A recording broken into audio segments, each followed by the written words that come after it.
Greetings, it is I, Tempest Van Dracovin, Lord and Emperor of the Dracovin Empire, and welcome. It is time to continue my discussion on the history of Magic the Gathering, where I go set by set, release by release that Wizard has put out over the years and give you some information about each of these. Well, today I have the second set within the Ravnica block, Guildpact. Now, this was released on February 5th of 2006 and had 165 cards. It continued with many of the mechanics from Ravnica with guilds, hybrid mana, and of course multicolored cards. But it introduced 3 new keywords. It introduced Bloodthirst, Haunt, and Replicate. Its symbol was this kind of ironwork that represented with its form the 3 guilds and the city theme continuing. Basically, the set introduced 3 new guilds, and it continued many of the themes that were important within Ravnica. But it also was the first set to include a 4-mana creature. Up till now, we've had 3 mana creatures, and we had 5 mana creatures, some of them, but this was the first one to have 4 mana creatures, the Nephilims. So it was sold in 15 card boosters, 3 pre-constructed decks, and a Fat Pack. The pre-constructed decks and the Fat Pack had Pro Tour cards within them. Now, the pre-release was on January 23rd, 2006, and had a pre-release card of Djinn Illuminatus, and it had a release card of Gruul Guildmage. It also was accompanied by a novel of the same name. Now, the storyline of Guildpact is a complex one. Basically, it's introducing us to 3 new guilds. We have the Guildpact, which was put in place to keep the peace between these 10 guilds, which have been vying for power across all of Ravnica, and they still vie for control and power over the entire city to this day. We focus on the Utvara district, where we have a prequel kind of thing, where an Izzet goblin is attempting to blow up part of the city, gets basically shot down from his flying vehicle by a number of Gruul. Years later, we have Tessia, an important member of the Orzhova, basically being put in charge of this area. Over the course of the adventures that we sort of focus on her, we do see our main character from the previous novel being around. We do see that a spell bomb is detonated in this valley where a plague is going on, only mutate the plague.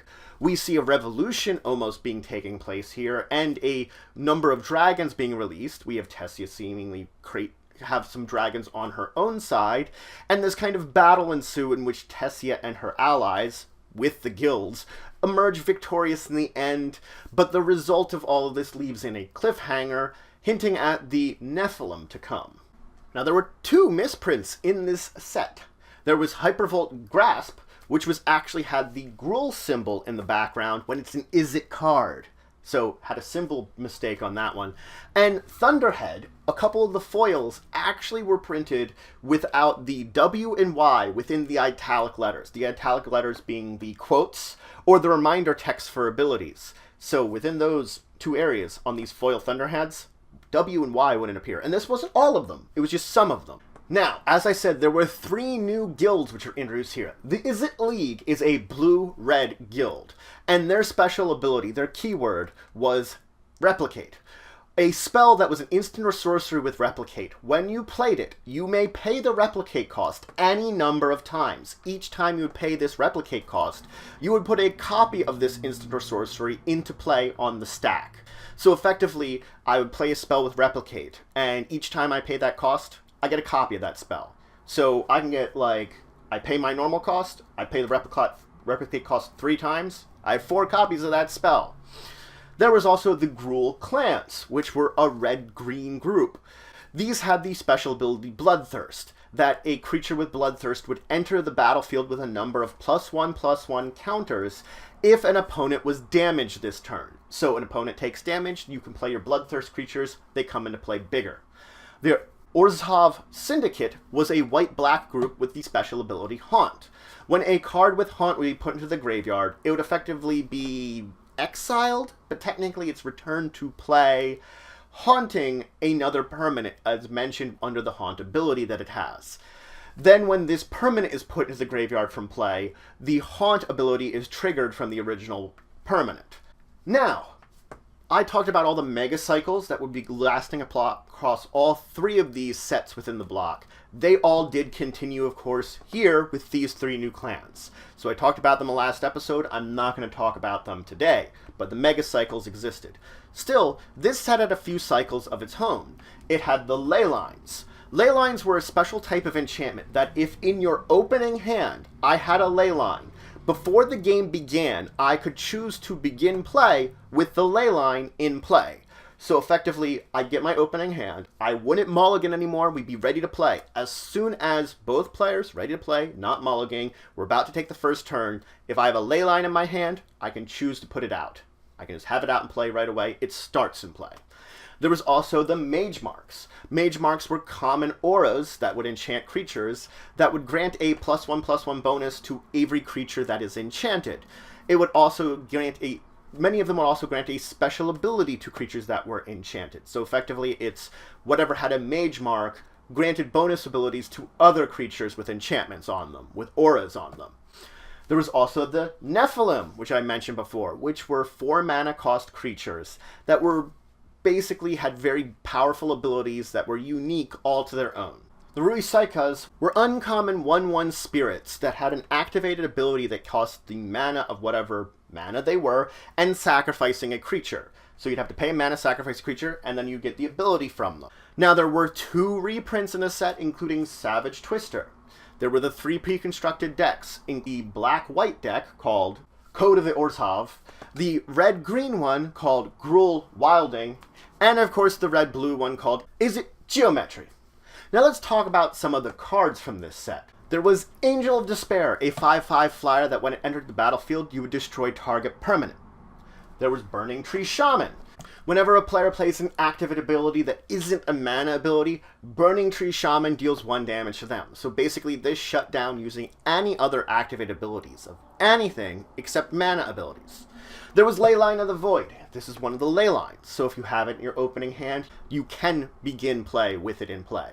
Its special ability would be when a card would put into an opponent's graveyard from play, you exile instead. So basically, you shut down the graveyards of your opponents. Tin Street Hooligan was a creature that if you paid green mana as part of casting it originally, it would come into play and destroy target artifact. So it was generally pretty cheap. It was only 2 mana, but if one of them was green, you could also destroy an artifact, meaning it was much like something like a Naturalize, where you could destroy an enchantment or artifact, but for 2 mana, you could pay 2 mana, destroy an artifact, and get a creature. There was Agent of Masks. At the beginning of your upkeep, each opponent loses 1 life, and then you would gain life equal to the amount of life lost this way. There's Bori Gomos, a 6/4 trample, that when it deals combat damage to an opponent, you may put a +1/+1 counter on each creature you control. Caustic Rain. Exile target land. So it's a little bit of land destruction, but with exile. Culling Sun. Destroy each creature with a converted mana cost of 3 or less. This does get rid of tokens very efficiently, but also very small creatures too.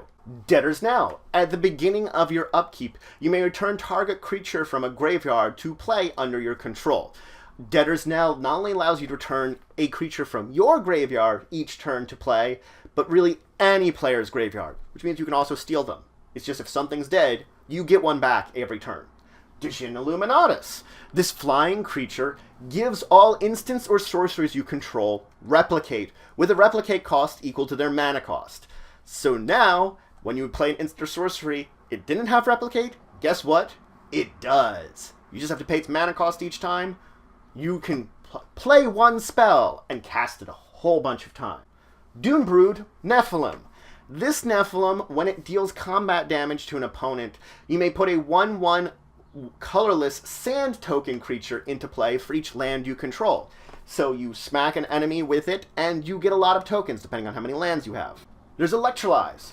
You may do 2 damage to target creature or to any number of creatures or player divided how you choose. Meaning I could do 2 damage to player, 2 damage to a creature, I could split it between 2 creatures, 2 players, whatever. Afterwards you draw a card. Gelectrode. It is a tap, deal 1 damage to target creature or player. It has the special ability that if you play an instant or sorcery, you may untap Gelectrode. So you tap Gelectrode, do damage, play an instant, untap it, tap it, continue this back and forth eternally. The Ghost Council Orzhov. Now this one, when it comes into play, target opponent loses 2 life and you gain 2 life. But for 1 mana and sacrificing a creature, you can exile the Ghost Council. At the beginning of the next end step, the Ghost Council returns to play. And guess what? Lose 2 life, gain 2 life. So the more creatures you sacrifice, the more times it comes back, leaves play, comes back in, and keeps basically making your opponents lose life and you gain it. There's Hissing Miasma. Whenever a creature attacks you, its controller loses 1 life. It's a really great deterrent for people attacking you. If they attack you, they lose life. Leyline of Life Force. It's another leyline which at the start of the game, if it's in your opening hand, you can have it start under your control in play rather than your hand at that beginning of the game. Creatures can't be countered. So this is an ultimate anti-blue enchantment you could start the game with. Mimeofacture, a replicate spell that has 3 colors, 1 blue as its replicate cost. Target a creature, then you would search that opponent's library for a copy of that creature, put it into play under your control. So every time you'd replicate it, you'd choose a new creature that you'd look for a copy of, and then get those copies and put them into play under your control. You basically steal a bunch of creatures from your opponent's library and get them. Nism Transrecalent. For 3 mana, it becomes copy of target artifact until end of turn. Or for 1 colorless, 1 blue, and 1 red, it becomes copy of target artifact until end of turn and gains this ability, meaning that you could have it change into something, activate something, change into another thing if you're using blue and red mana. Mortify. Destroy target enchantment or creature. An interesting combination with them that you get rid of an enchantment or a creature. Niv-mizzet, the Firemind, a 4/4 flyer. Whenever you would draw a card, you would deal 1 damage to target creature or player. And of course it has tap, draw a card. So Niv-mizzet basically can burn a lot of stuff the more cards you draw. Orzhov Guildmage. For 2 colors and a white, target player gains a life. For 2 colors and a black, each player loses 1 life. So you could use the white to give yourself gain life, and then have everybody else lose life. Petrified Woodkin. It has Bloodthirst X, where X is the amount of damage that was dealt to opponents this turn. So effectively you do a bunch of damage, and then you could pay a very big Woodkin. Predatory Forces. When you cast it, you may have creatures deal combat damage to opponent as though they weren't blocked this turn. Basically, you give all your creatures the strike-through ability for this turn.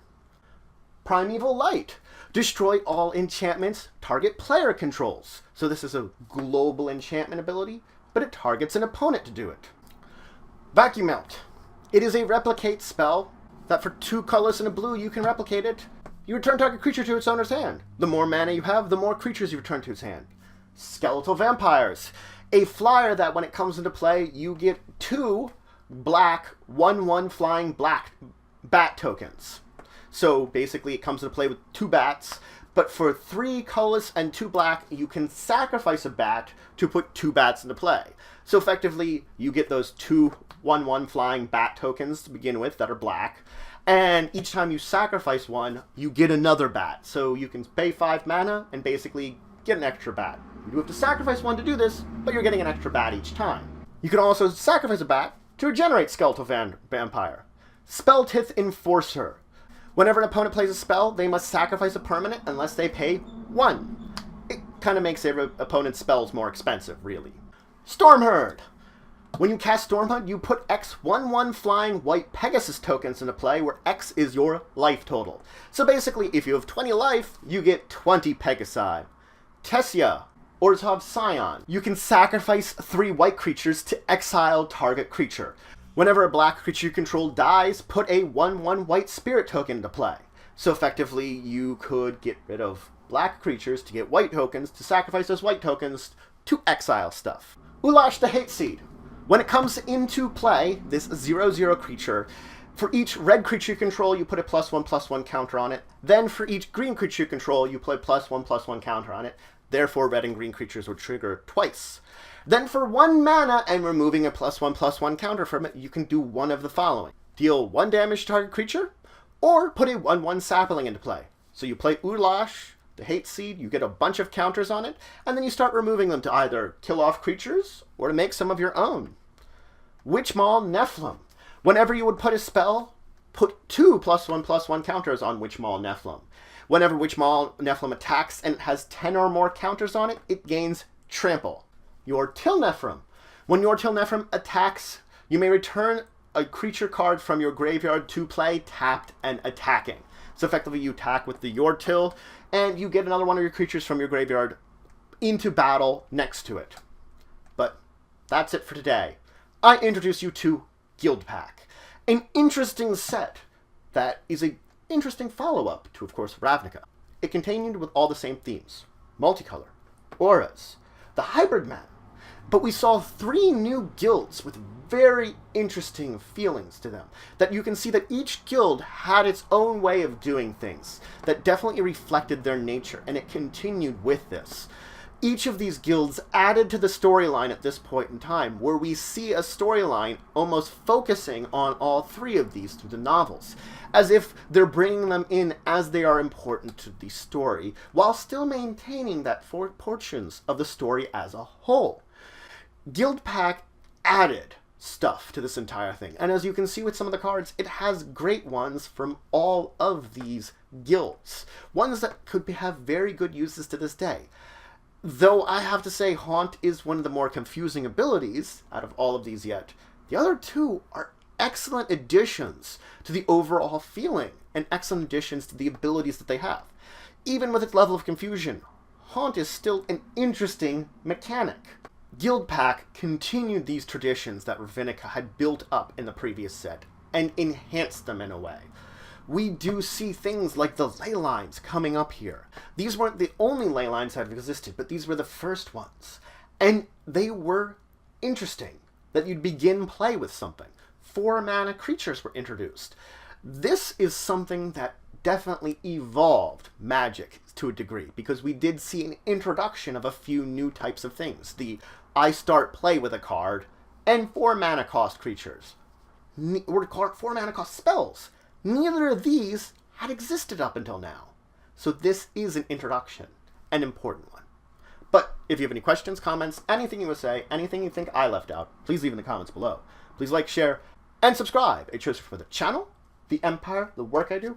If you want to show some extra support, you can always check out my Patreon, link in the description below. There's some great rewards there that help to grow and improve the channel. If you want to see some other great Magic the Gathering content, I can recommend my Friends of the Multiverse.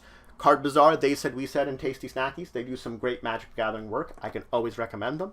But regardless, until the next time, I bid you farewell.